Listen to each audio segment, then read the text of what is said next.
Hi everyone, it's Suzanne Tucker with Generation Mindful. Welcome to Feeling Friday, number 4. Today our mantra is mistakes help me learn and grow. Mistakes help me learn and grow. We're going to embody this guy today, beauty. So what I'd like to start with is just getting settled and uncross your legs, uncross your arms, just to take a minute to go inside. Get comfy.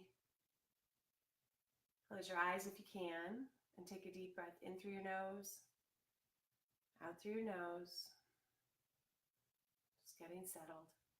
And let that mantra live for you. Just say, mistakes help me learn and grow as you breathe in and as you breathe out.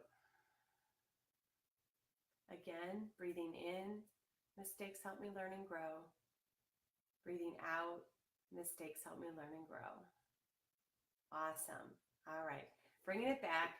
Hello, this is juicy, right? This will change your life if you embody this. I think about being a kid, right? If I got this, if I really got this when I was little, how different, right?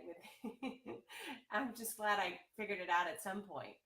And I think it only took me maybe 5 years of motherhood to catch on to this one. So wherever you are in life, it's a perfect day to embody mistakes help me learn and grow. So we're gonna explore reality versus illusion a little bit. So I think a lot of us were raised under the idea that if you do good, you are good, and if you do bad, you are bad. And fortunately, there's tons of research right now on what that does to the brain. And if you haven't gone down the rabbit hole called fixed mindset or growth mindset, understanding mindset, it's incredible. It'll change your life. If, like me, you were motivated when you were little to be good and do good, you want to pick this up, mistakes help me learn and grow, and read more about mindset. So the illusion is that we're not enough already. And that if we're better, faster, stronger, smarter, more good, that then we will be, then we are. And the illusion keeps the carrot just above your head all the time. And we do it to ourselves. And it leaves you never being able to experience the joy of the moment. So that's the illusion, right? It's the big lie. So taking in mistakes help me learn and grow for me was radically life-changing in finding permission to be, and self-love and acceptance and non-judgment and all these things. So let's break it down practically and playfully. I have a new puppy. She's 4.5, 5 months old. And what I noticed this week is my irritation and almost like wanting to just yell. Like she was getting up on the kitchen table and I was like, ah, what are you doing? I think I scared my 8-year-old twins, right? At my reaction to her. And it really caused me pause, and it reminded me of, the younger years. My kids are all 8 and up now. I have 4. But I know some of you out there with the toddlers and you're just like, what are you doing? Right? And that tendency to react. Well, it's funny because I'm seeing it in myself with my puppy. So I want to present to you something that we can do. It comes out of the Time In Toolkit, which is just a whole set of tools to take us from punitive to positive in our homes. But there's a couple sheets in there about mistakes that I want to go over. And this one is super easy. You just write down what happened, how I felt, what I thought, said, did, what I learned, and what I'll do next time. And it's great to do with a child who's maybe made a choice that you're like, really? But it's also great to do with ourselves. And when we break things down and process like that, we really make a big shift inside for next time, right? So it heightens our awareness and gives us, sort of that hindsight's 2020. Not always, not if you don't sit and think about it, right? So it takes that self-reflection to grow in wisdom, so we can have that hindsight's 2020 experience if we're learning from our lives. But how many of us are just blowing past those learning moments and not stopping and having a moment of self-awareness? Raise his hand, right?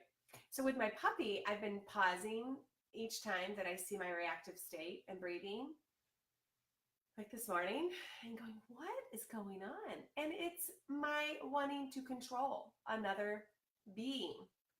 I want to control her, right?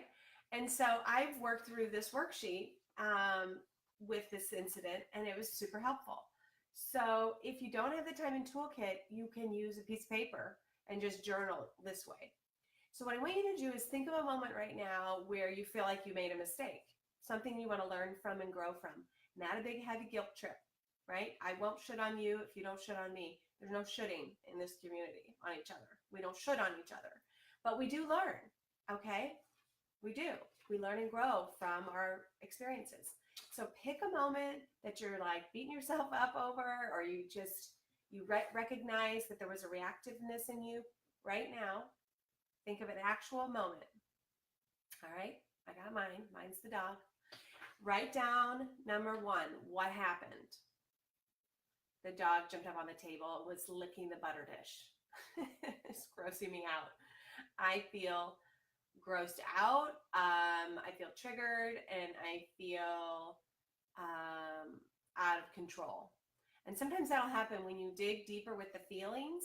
The superficial one might be anger, right? But we know anger is really sad and fear's bodyguard, right? So go a little deeper if you're stuck at anger and go, what am I really feeling? And that out of control feeling's the deepest level of feeling that I was able to get to when I sat with, why did I freak out on my dog and scare my children?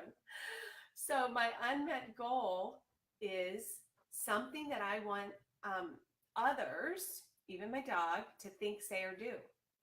So if you look at your triggered state, I would bet 99.9% of the time it involves a goal that's running you in that moment that you don't have any control over. That it's because it's somebody else's thoughts, words, or actions, right?